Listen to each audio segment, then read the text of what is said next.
topics and opinions expressed in the following show are solely those of the host and their guests and not those of W4CY Radio, its employees, or affiliates. We make no recommendations or endorsements for radio show programs, services, or products mentioned on air or on our web. No liability, explicit or implied, shall be extended to W4CY Radio or its employees or affiliates. Any questions or comments should be directed to those show hosts. Thank you for choosing W4CY Radio.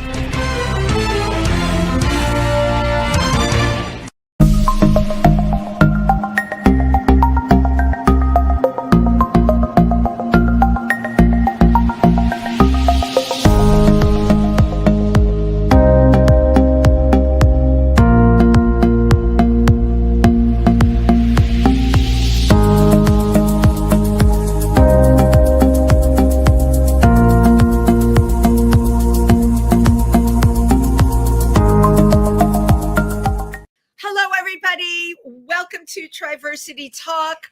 I'm your host, Wendy Stewart, and very, very happy to be here with you tonight on Wednesday. Yes, it's Wendy on Wednesday. I often think that I'm going to call it Triversity Talk Wendy on Wednesday. But I hope you're all having a really great week. I am a summer girl, so I am absolutely loving this weather.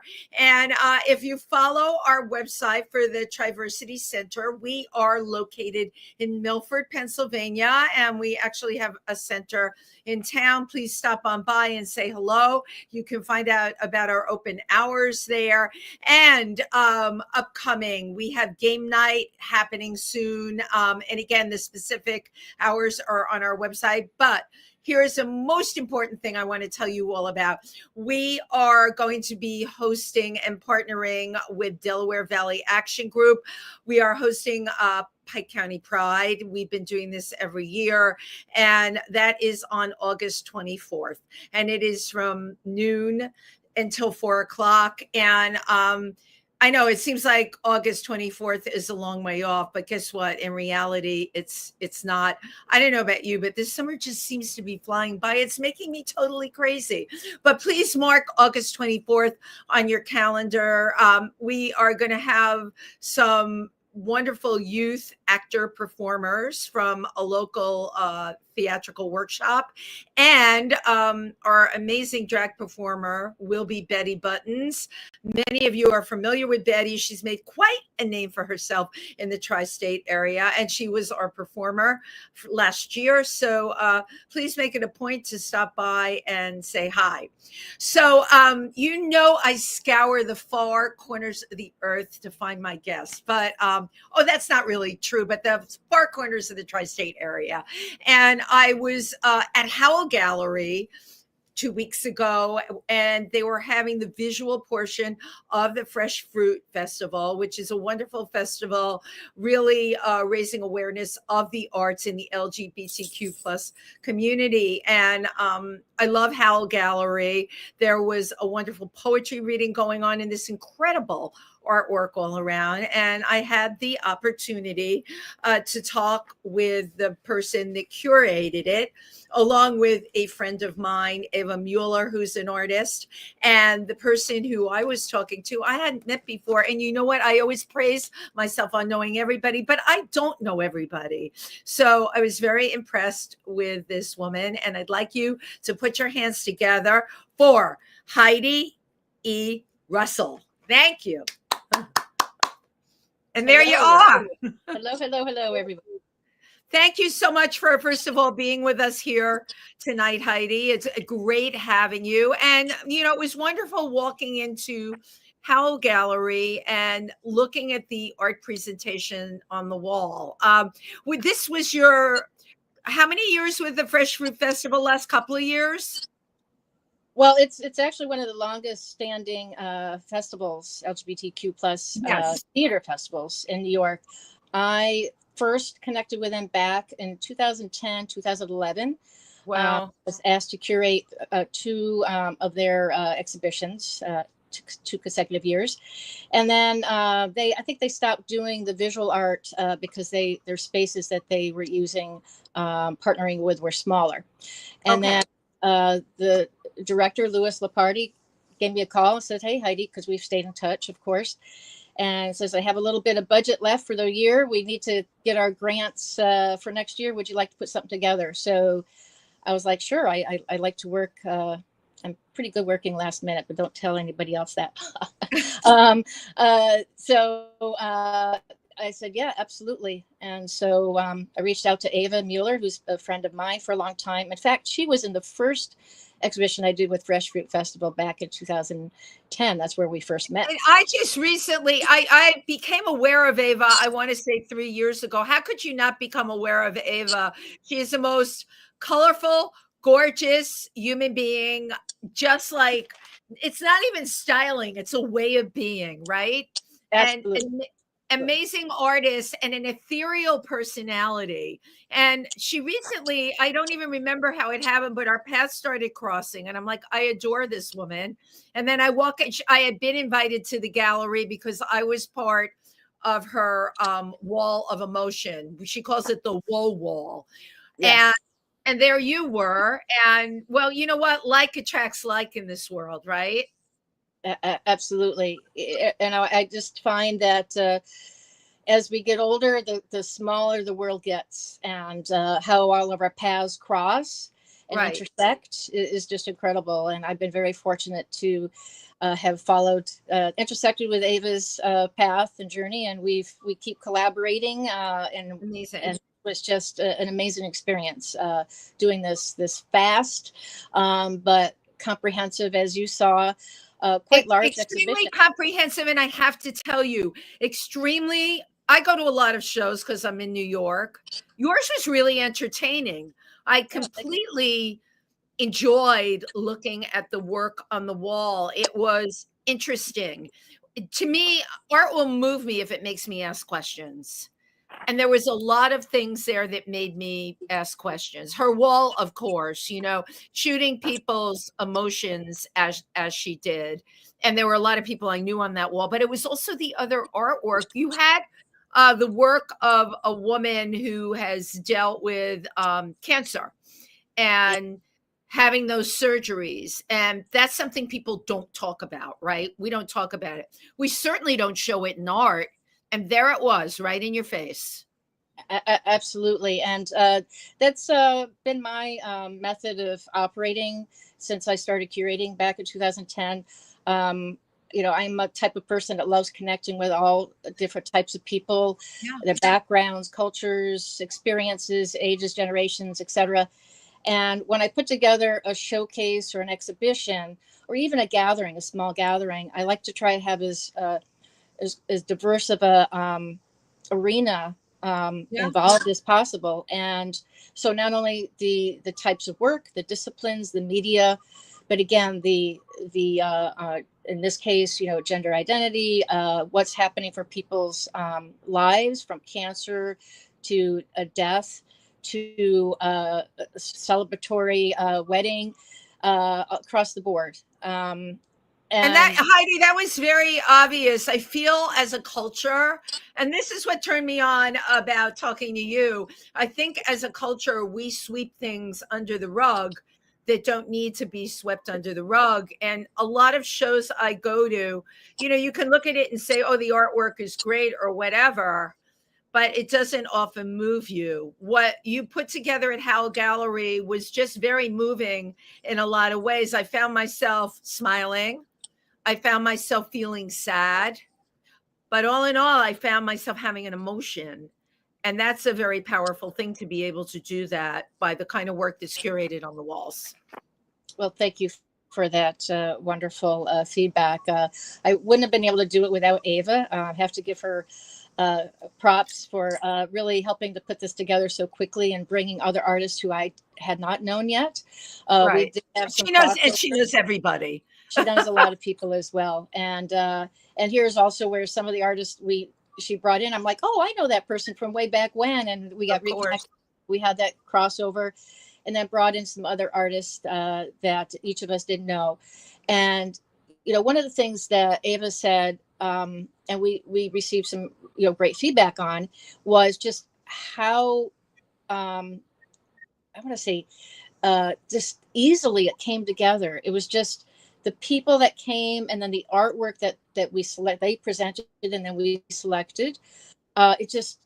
We didn't really necessarily, because we're putting it together fast. We didn't really necessarily, we had a general theme, weren't quite sure how it was all going to come together, but it just all came together. But it all came together as a person that came and saw it, and it brings to mind is you said you didn't have much time to put it together, and Yes. you used different ideas in art, and yet it all came together. So it makes me think often when I go to things that are overthought, somewhat, pardon the Yeah. word, constipated, rod up the butt. It's like I don't care, I don't care. I left that show and I was thinking about it. And I was so sorry because I was doing another event. I could not come to the end party, which I wanted to. Oh, it's a shame, but yeah, it was just so fulfilling for me when I see how things come together, and how the artists who didn't know each other, many of them didn't know each other, got to know each other during the experience. And we had one artist. This was their first show ever. Which piece was that? That was Curtis. He had the hand with the feathers, the fist Of course, with yeah. feathers. Yes. Wow. Yes, and we had every generation from someone in their 20s all up to my roommate here, who's a nonagenarian, if I pronounced that right. Well, I don't know. I'm not good with pronunciations on things. In their 90s. In their 90s. What is it? In their 90s. We had a couple of artists in their late 80s and their 90s. But that is okay. But you just brought up an amazing point. I hear things all the time about generations, polarization, the younger people, Gen X, Gen Z, blah, blah, blah, blah, blah. Art just seems to transcend all of that. Absolutely. But we still have to work at it, because as you've probably have seen, there's shows and exhibitions that are still somewhat homogeneous, around a certain topic or stage of career or whatnot. Right. We still have to work at it, and that's one of my goals. Is with every exhibition, every performance, the literature night that you saw, we had across the board, not only poetry to mystery to article storytelling, but also the different generations, different ethnicities. We had a Spanish-speaking poet who read in Spanish, and then his partner read it in English. So just bring together all these different diversity elements, and that's one of the feedbacks that we get is how how it gets people thinking about different areas that they may not have been exposed to, whether it's a different type of art form, right, or different generations. And that's another topic. A brilliant way to do it. You build it. I realized you had storytelling and poetry going on that night, and then you had the art on the walls. And for the person that is the audience, it makes for a very fulfilling evening. And there's something very comforting also about it. Many of us right now are grabbing on as tight as we can to community because of the political environment, and not just in this country, really what's going on all over the world. Absolutely. Everywhere that you look. So isn't it wonderful to be able to go and see an exhibit that makes you ask questions, makes you wonder about the person that created the art? If you're listening to the poetry reading, think about what that person's saying. It opens up so many doors when you feel often in the world like, and I can get into this head too, and I'm an optimist, but sometimes it feels like door closing, door closing, door closing, door closing. And then I remind myself of who I am, and I'm all about open doors and windows. And I'm like, just don't buy the hype, Absolutely. And we're surrounded by this hype, the intensities of topics and challenges. So the connectivity and beauty and the good that is indeed still happening all throughout our communities, throughout the world. We don't see that as much. And when you don't see that as much, it's easy to get bogged down and be and not as hopeful and whatnot. And having these community opportunities from our fans that come to the artists engaging themselves, having that community, whether it's for 1 hour, 5 minutes, 2 hours, for the month, having those different engagements is so important to keep ourselves healthy, grounded, and right, to feed our soul. And certainly for someone like you, not only creating art but putting together that show with Ava, that had to be extremely satisfying for you. Oh, it's beyond. I have told a couple of people the story over the last few days. At the opening, I've been told I'm a master connector, so I love connecting people. It's about as fulfilling to me as my own photography. I say when I'm on the street shooting, I have this high. All the negativity, worries, etc., go out the door. It's the same when I see people connect, needs or offerings or just simple connection. And so, at one moment during the opening, I sat back and I was still sort of in the middle of the floor, but I realized suddenly I was beside myself. And I'm a big talker. I love getting in the mix, and Yeah. always I was beside myself. And sometimes, you have the tendency to like, oh, I got to hurry up. I don't want to look like I'm, alone or whatever. And you go try to get with a group. But I took that moment and I just looked around and just saw all the different pockets of engagement and the smiles and the laughter and the studying of the artwork, 2-3 people looking at the piece of artwork and talking.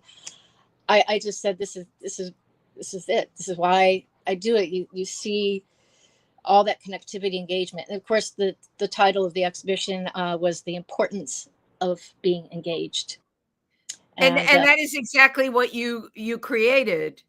You did what you set out to do. And the fact that you said you didn't have a lot of time to do it in, how incredibly successful. It's funny, I called tonight's segment Through the Female Eye, because the vibe I got in that room was very much that. And not everybody, there was one of the artists, a gentleman I spoke to, an older gentleman, he had the thing with the 2 mice, the sculpture. Yes. I forgot do you remember what that piece was called? I loved it, by the way. Gosh, you're testing me here. I can't remember what it was called. Well, it was consensual or something yeah, it like looked that. like consensual. They were 2 mice were having consensual sex Yes. in a very odd position. I just love the execution of the mice. It was humorous. And again, yet another piece that you walked around and looked at. And it's wonderful when you get a chance to talk to the artist. I did get a chance to talk to him. But yeah, you created so much connectivity and so much happiness in that room. And you know what? That is a very, very powerful thing. Like you, I am also a master connector. I also gave myself another title, operations manager. I seem to be the one that everybody goes to try and critically think things out or fix the thing. Or often, and I know you have this too, that you'll see the thing that's wrong, but you can't get everybody else on board with you. Yeah, it's a challenge. I'm a Virgo and a perfectionist, so it's I've learned over time through the decades that to learn to let go of certain things. I still have a challenge here and there, but even if people are not getting on board per se of your vision, of that particular initial vision, I think it's important for people to understand. It took me a long time to learn this, that it's okay if it adjusts. Right. If you take that moment and see how that energy is and go with it, and then with the realization that that's the way it's supposed to go, and not fight and pigeonhole it. And of course, that can be a lesson for many topics and engagements. You're talking about relying on your instincts, right? And that means letting go of the other stuff. And I've really gotten good now at relying on my instinct. It only took me how many decades? That's a shame. I'm disappointed that I didn't come upon it earlier, Yes, because I hear you. as artists, and I'm an entertainer, I would listen and value the opinions of other people, and often take direction from other people, even though in my heart of hearts, I'm like, why are they telling me to do that? That's totally incorrect. Now I have no problem blurting out to them, well, that makes absolutely no sense to me. Why are you asking me to do that? If they can Yeah. qualify it, and if I can understand what they're asking of me, then I'll consider it. But I've become much more reliant, as I'm sure you have, on self, right? Reliant on self, and giving your own answers a lot of the time. That's a good place to be. Absolutely, and especially for women, and as we go through our life in different stages of this growth process and wisdom building, um, and sort of that balance of the yin and yang of self and other, and Yeah. knowing when to honor that part of self that needs to be honored and not back down, but at the same time be okay with portions of it, or sometimes even a whole different direction. Once you hear something from somebody else, you're like, oh wait, that is a really cool different direction. Right. Let's try that now, Right. You'll and you'll consider it, because it can add to the thing, and you realize that yeah. it absolutely can add to the thing. Do you think, just from your experience in curating shows and being an artist yourself, that women have a different perspective as how they approach the visual arts? That's a good question. I think in general, how women, feminine minded, uh, approach life in general, and how they view, and how we can interpret and be resilient and whatnot. And again, if that's you know uh, getting past society's norms and pressures of conforming, getting Right. past that, and then, like you say, listening to intuition, or listening to our eye per se, and being okay with that. And it's definitely a wider, you know I personally think it's a wider periscope, so to speak. We're looking at things What? wide, Yeah, that's well put. Yeah. and bringing in different elements, and understanding, and valuing different emotions. Um, you know, and there's feminine minded men who are tapped into that as well, um, Yes. and of course women who struggle with that. So it's hard to generalize, but I think allowing for society to allow women's visions and voices rise and be heard can augment and heal society in so many ways. I read somewhere once where it said, if a society or community has strong, healthy women as well as strong, healthy artists, you have a stronger and healthier community. I love And that. I think there's so many, examples of that all around the world, from small communities in Africa to urban centers. Um, and that's part of the reason I started International Women Artists Salon, which I founded in 2008, when I was around 40, realizing, okay, I've always been participatory in voting and community involvement. I was a Rotary Exchange student, Right, you world went to involvement. Denmark as an exchange student. Yes. My grandfather immigrated from Denmark to the U.S., and I was fortunate to go back, and I met many of our family, and because he had 6 brothers and a sister, and only 2 immigrated to the U.S. So I just lost my train of thought. Yeah, we were talking about how you started in 2008, Oh, the yes. International Women Artists Yes. Salon. Yeah. So I had some a death around me in the 2002, and the realization that at 38 I had become something at age 18 I said I was not going to become, waiting around for commitment. I was going to have my own, career and travel the world, etc. And then, at 38, I realized I was a volunteer holic, a workaholic. I was doing everything for everybody else. And I put my passions of my photography, the arts, international cultural exchange to the wayside. And so it was a wake up call. And, and also along with that, so I left, as I say, my old life, went to Europe for most of 2004 to get re in touch with who I am, and You did a version of what we call Eat, Pray, Love. yes, yes. When the book came out, I was like, darn it, I didn't write it soon enough. Right.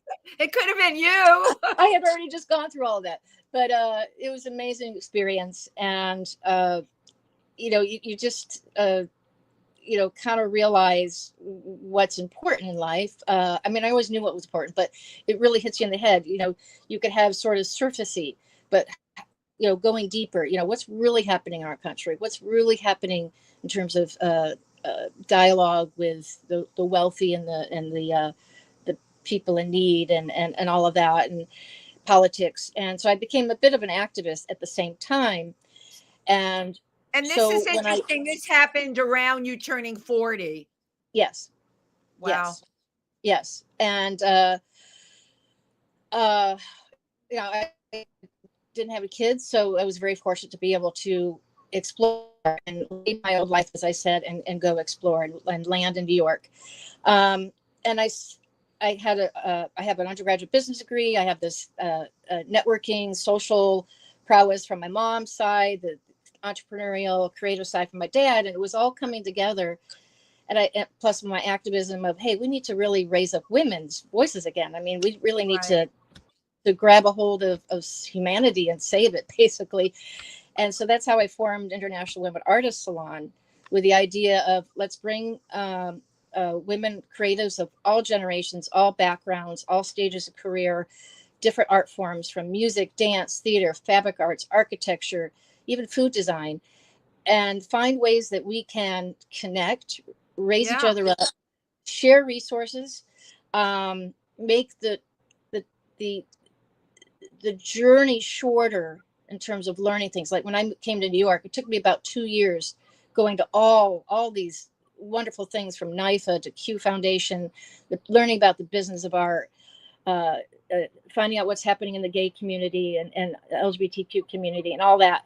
I know, Not it's not amazing, and everybody. it's all here in New York. I mean, you can be at a different gallery show, you can be at a meeting, you can be with an activist, you can, anything you can think of, you can point to and you can go to. That Yeah, I've been here for forever. That's the reason. I don't know what I would do with myself if I were elsewhere. yeah, exactly. There's so many opportunities, but not, Yes. especially artists. Not every artist has those skill sets. And so I thought, if I find, bring together the women art creatives, and also non-binary women identifying, um, to shorten that learning curve, right? Okay, Right. you come to New York, navigating the art scene, navigating, the different opportunities here in New York, as well as raising up each other's voices, collaborating together. I've had what I call now Salonista gatherings, and I would have anywhere from 5 to 12 Salonistas there, and they always talking about serendipity and the universe bringing people together. I swear to God, Wendy, every single one of those for 10 years, once a month, almost different people every month. And they all work together. Wow. Every gathering, different disciplines, different ethnicities, they just came together naturally. And then Right. people started collaborating. A writer would collaborate with illustrator, and they created a book together. A dancer and a poet had a series with poetry and dance together. So, and the other thing too is we're all working towards the same thing, with parity, equality, etc.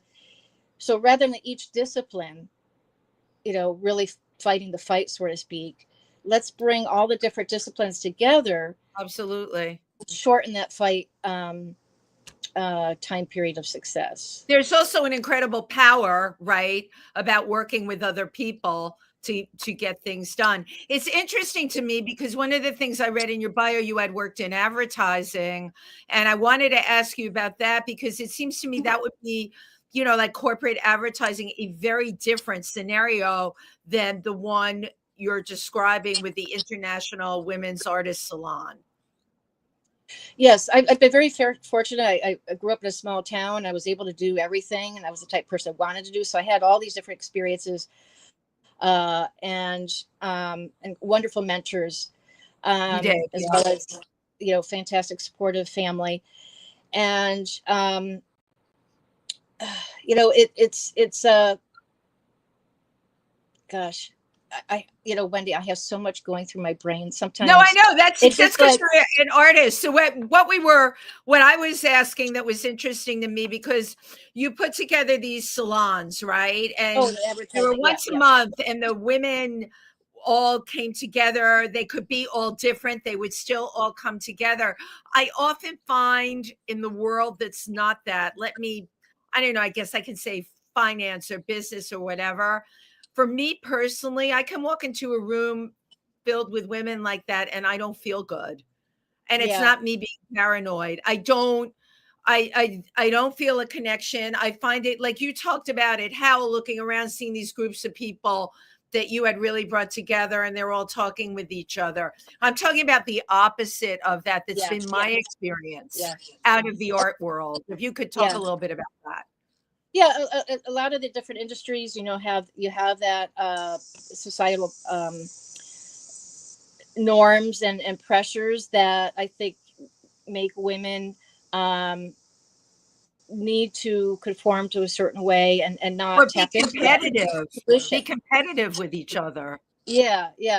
And I think opening that up, and I find it's now burgeoning in the sense of a lot of different industries are bringing in the arts, whether it's a workshop or partnering or whatnot, and giving women and men an opportunity to see how the arts can be healing, can be engaging, can build additional avenues of opportunities, etc. So I think it's beginning, and to break down those long-standing societal business, social norms, norms. It's happening. I think once we start seeing the success, we're like, we want it to happen quicker. So when we get in a room and you don't see that happening, it's frustrating. Especially people like us who work that way, and you want to just kind of sometimes grab people's necks and say, no, not that way. Come on, let's. It's not going to work that way. Now you graduated from Cornell. Yes. I had so many wonderful opportunities and just learning from each of those. And interestingly, every job that I've had, I've been able to use my creativity, oftentimes not knowing that I was using my creativity. I was thinking, I'm not really, doing my photography or anything. But then I thought, well, wait a minute, I just created a team. I just created a program, of people and policies or procedures, So that's another thing that people can tap into. They think, I'm not a creative, or I'm not an artist. Well, I dabble in this, whatever. If you are building something, and especially if you're passionate about it, right? You are creative. Whether it's food arts, architecture, design, building teams, finding those commonalities. Right. Right. Absolutely. You just have to learn how to recognize them too. I always took a lot of that for granted. I just thought everybody could do that. I never looked at what I could do as being anything special. And I've come upon that it is special. And once I came upon that, I was able to attract other people that were special in the same way, that didn't think that they were either, Okay, we're all part of a community and it's all about supporting each other. I want to just read something that I wanted to talk to you about that you wrote in your bio. Fine art photographer, self-taught, of course, but specializes in capturing the intersection of languages and dimension through full frame, non-manipulative imagery of cultural environs. I need to know. I'm going to make you elaborate on those words. Tell me what you Okay. mean. Nothing like a run-on sentence or a descriptor, right? No, it's not. It's It's like, really descriptive. And I'm like, oh, this is really interesting. I need her to tell me about this. sure. Interestingly, I think I received my first camera from my parents, maybe around 4 or 5. I can't remember the exact moment. But I do remember somewhere around kindergarten into first grade, propping up my boyfriend at the time against a tree and taking a little portrait, and capturing the flowers and it really ingrained early on the beauty of the world and capturing the beauty.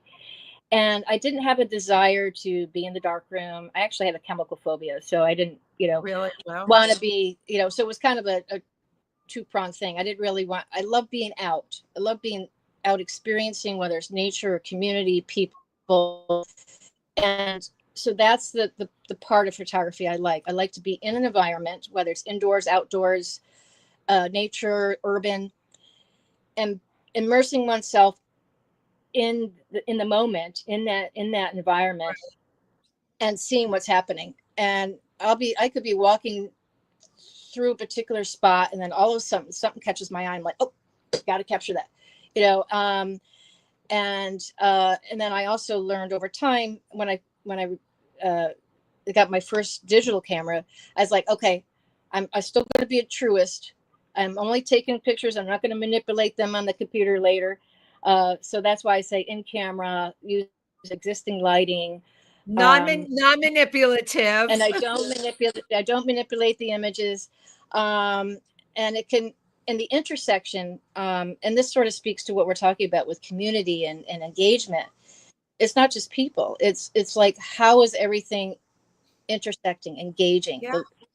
The light, the movement through space, whether it's wind and trees or people, to the language. What's on the billboard, graffiti, signage, all of it. Yeah. Somebody's t-shirt, all that different language, history and contemporaryism. How are those intersecting? And then that leads into planes and dimensions, because you have shadows and reflections.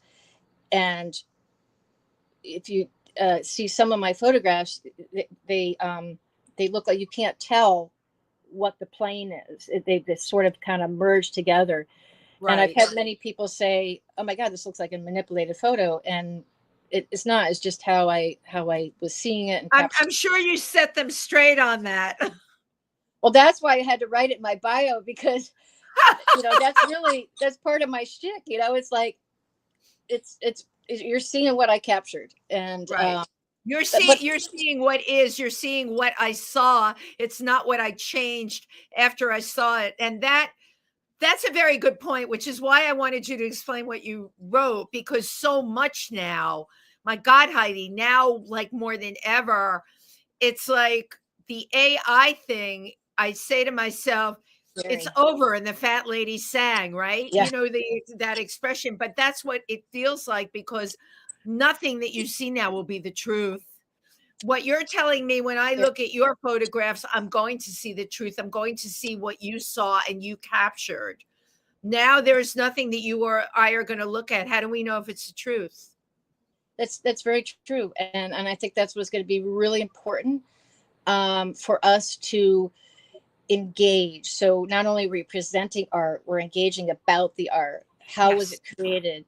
Or about this topic, who we're talking, what are we looking at in terms of our sources, the research, it's not just plop, oh, do we believe it or not believe it? But it's at that engagement, the discussion. And that's what's missing, especially in our education system. I grew up in the 70s and, graduated in 1982. You're trying to get the grades to pass your regents and move on to the next class. There's hardly any engagement discussion in a class. Right. And so when people, especially Americans, you become an adult not having any of that experience. It's different in Europe, and you know this better than Yes. anyone. They get that discussion and that enrichment. Often that's more important than Absolutely. us pressuring ourselves to learn for the SATs or the PSATs. Or I remember we were in school at the same time, that all important Regent scholarship. It became about that.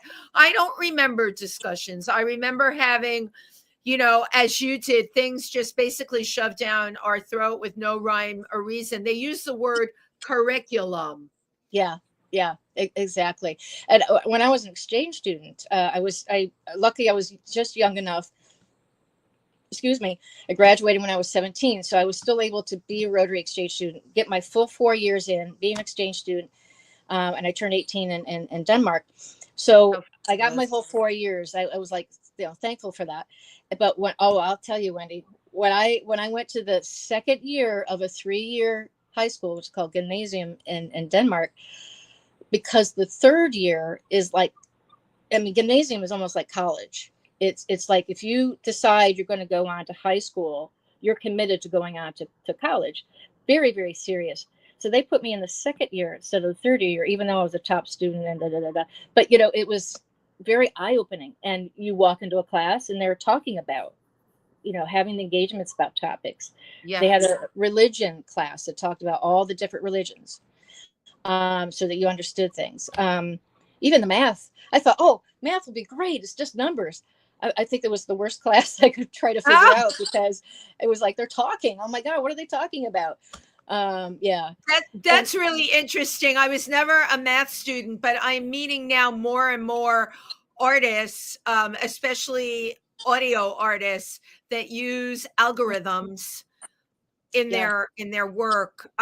Scientists that are using mathematics within their work, and artists that paint using mathematics in their work. And that's something I still have a very hard time understanding, because my brain, when I hear math, just completely shuts down. I was terrible at it. I didn't understand it. I remember being in second grade thinking if I could just go back to kindergarten and start all over again. And I felt that way, Heidi, my entire life. I just never got that. But that block was more in my head. I'm a critical thinker, and now I apply that to numbers, and I'm very good with numbers and finance now, something that I could have never predicted. It sounds to me with the European education, there's just more avenues open to you. Absolutely. And you learn more. They knew more about American history as well as world history than I knew. They all knew 2 or 3 languages, etc. Right. And it's just mind-boggling. But yeah, it's. I just wanted to mention the crossover of science and math and the arts. Yeah. I read an article, and I can't remember his name. Lear, I think might have been his last name. It was an article about how scientists are discovering more, and the more you discover, the less they know, because there's, oh my God, you're opening up a whole nother frontier. Absolutely. And they were finding artists exemplifying many of the discoveries that they were coming across. So they were starting to engage with artists or different art forms or different methods to help explain this, not only to themselves and the scientific community, but also to the layperson. So I did a symposium in 2010. I'm dying to do another one. I had scientists, mathematicians, artists, a spiritualist, all on this panel, and some of them, like, they're a scientist and a musician, or they were a scientist who were using artists in their research. What did you call the panel? What was the name of it? It is, I believe it's on my YouTube or my Facebook. What did I call it back then? You were combining a bunch of different disciplines because they were all working off of each other. Absolutely. And that this was this new thing that was being discussed about that crossover of, you've always heard about how nature is is art, right? And the symmetry and the design. Absolutely. There's no doubt about So that. that crossover, because the nature and science and the math, the probabilities, the proportions, all of that, and having that come together and helping people learn more. Like, so if they're not a math person, they're not a science person, using the arts to help understand things. And so I think there's totally brilliant. Totally brilliant. Yeah. It took me a while to understand that. I give tours at the Explorers Club. I'm a member of the Explorers Club. And the year we started bringing artists in for World Oceans Week, I'm like, what the heck does that have to do with the ocean? Or how, this has got nothing to do with science or academics. Well, boy, was I wrong. And I will admit when I'm wrong. That was such a narrow way of thinking, because when I want to get a point across to someone or they're not understanding it, I can use an art example to do that if they're not grasping the science. And the more that we cross-pollinate all of these disciplines, the better we will be as a society. What I feel like this discussion that we're having, I feel in this country now, it's getting very scary, where this kind of discussion won't exist because it's going to be shut down. It'll be, there'll be New York, there'll be California, there'll be other places, but there's going to be tons of places where it won't be part of curriculum, where critical thinking and combining art and science and opening up your ability to think that way, it's going to be shut down. I really feel that way. Absolutely, and it always has been to a certain extent, and now we're seeing, how it had been and how it's going to get even worse. Right. And that's why it's really, really important for us as artists to engage. Here again, my word engage, with different peoples, different ideas, different disciplines across different industries, to have these dialogues, not only in the urban settings or the academic settings. Absolutely. In small communities, in schools. There's so much happening, Wendy, with teachers who are still trying to do this, bringing in the arts and science. So us as artists, as well as other leaders in the different industries, is giving these opportunities for those dialogues to be happening. Support your local school board. Go to your school board and talk about the importance of STEAM, science, technology, engineering, math, and art and math, and how important it is to have the arts as part of that, not just STEM, but STEAM. And supporting your local communities.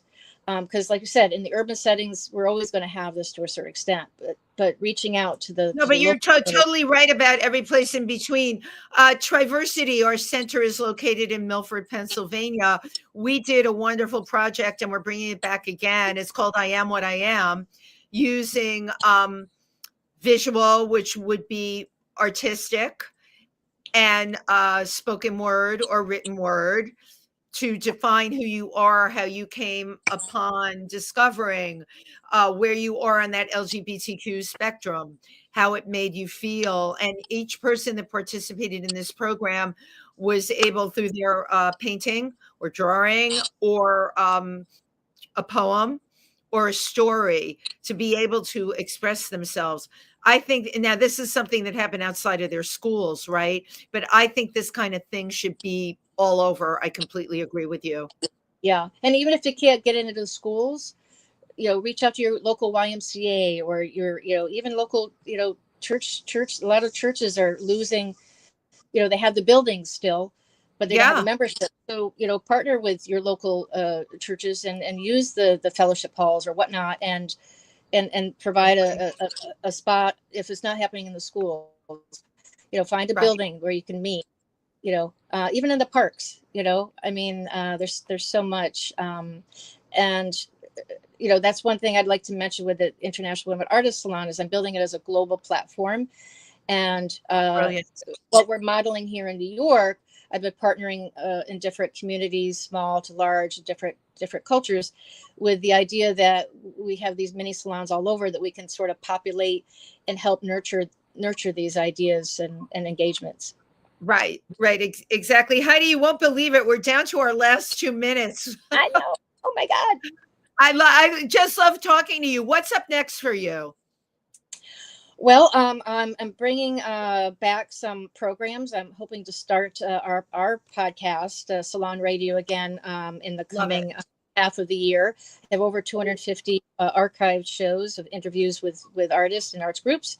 I've already brought back, and I say brought back because COVID kind of disrupted things, Salon Lounge Music at Funkadelic Studios, which is in Hell's Kitchen, a woman-owned and run music studio place.